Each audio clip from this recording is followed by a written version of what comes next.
Aujourd'hui, la saga Pirates des Caraïbes, héritière de la littérature romanesque, participe à l'imaginaire commun d'un pirate intrépide ou sanguinaire, parcourant les mers sur un navire imposant et surarmé qui impose la terreur et s'assoit sur d'immenses trésors. Il cache dans des coffres maudits, enterrés dans des îles désertes, mais la réalité de la piraterie est tout autre. Ces forbans des mers profitent du commerce maritime de plus en plus intense au XVIIe et au XVIIIe siècle. Mais leurs profits sont divers, et loin du cliché cinématographique que l'on a tous en tête. Mais avant ça, introduisons une famille havraise liée à l'histoire maritime du Havre, les Dubocage de Bléville. La famille Dubocage de Bléville, installée dans le quartier Saint-François du Havre de Grâce à la fin du XVIIe siècle, s'illustre par ses entreprises maritimes.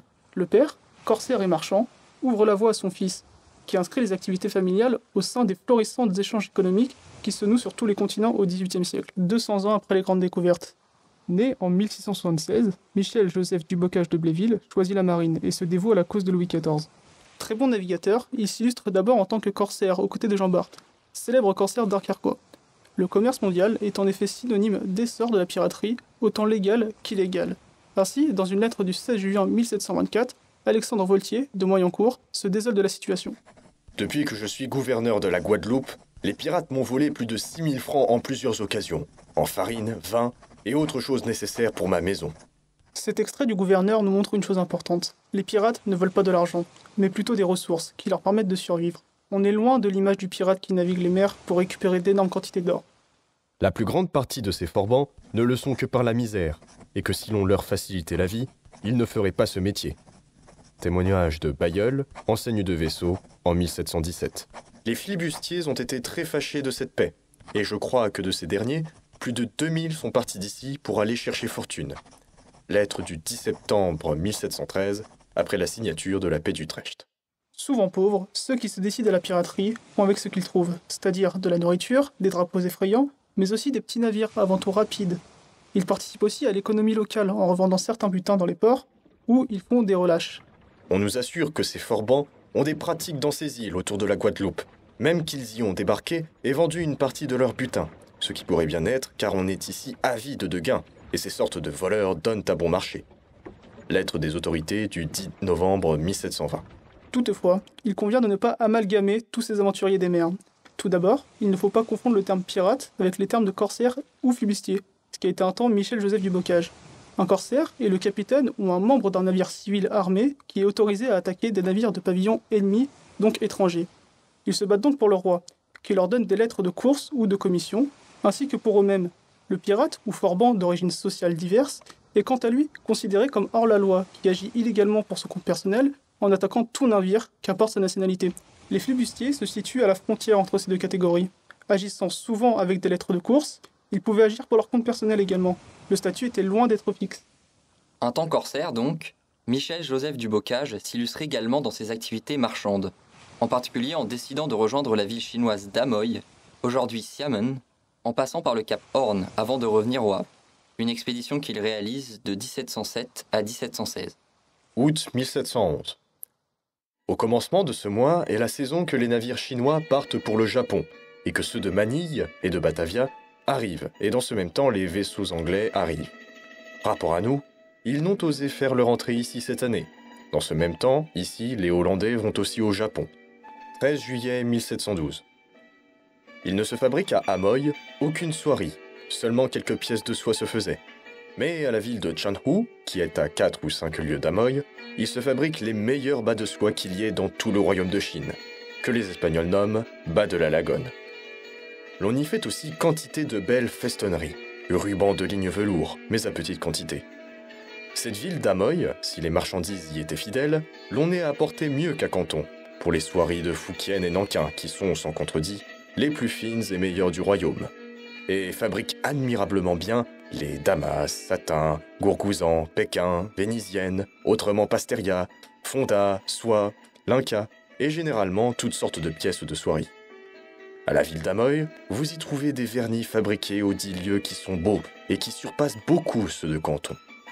On y trouve de la porcelaine, médiocrement tant de Chine que du Japon, du thé de toutes les sortes en quantité, des drogues médicinales comme rhubarbe, galangal, cangrite, poivre qui vient des Indes, du sucre du pays aussi beau que celui du Brésil.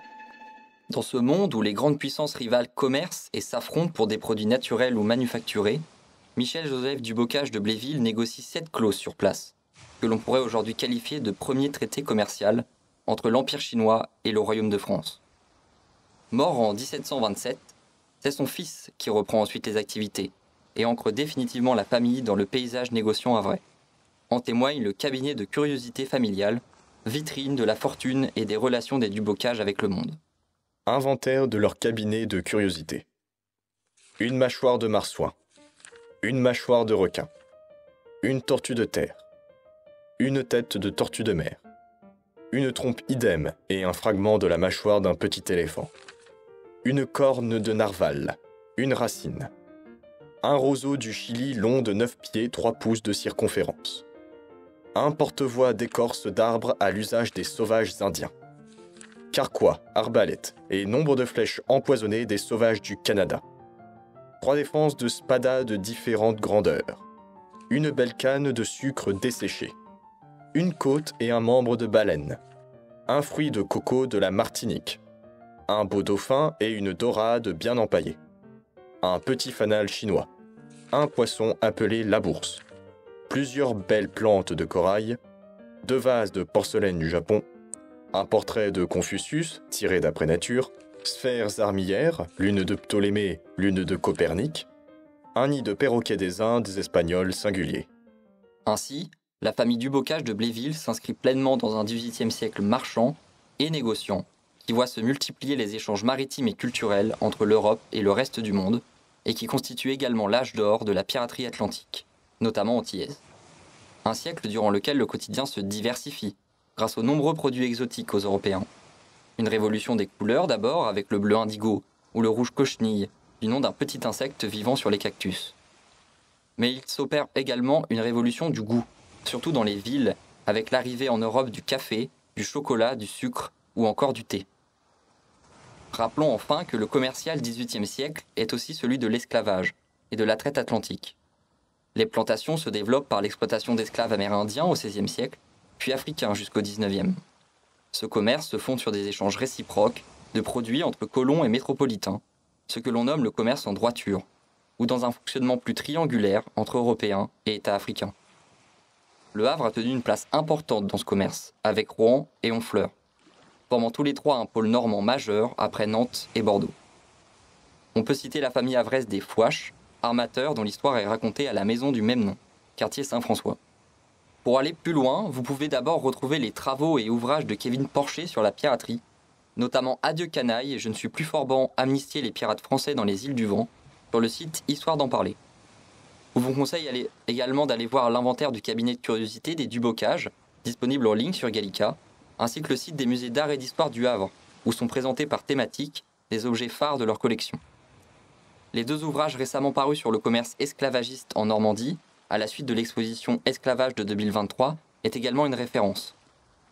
Enfin, jetez un coup d'œil au livre de Sylvain Vénère et Pierre Sigala-Vellou, chez Fayard, Le magasin du monde, la mondialisation par les objets du XVIIIe siècle à nos jours. En tout cas, merci de nous avoir écoutés. Nous, on se retrouve pour un prochain podcast sur l'expédition Baudin-le-Sueur, partie du Havre en 1801 en direction de l'Océanie. Car si le XVIIIe siècle voit l'affirmation d'un commerce mondial, il rime également avec l'essor de la connaissance apportée grâce à l'avènement des voyages scientifiques.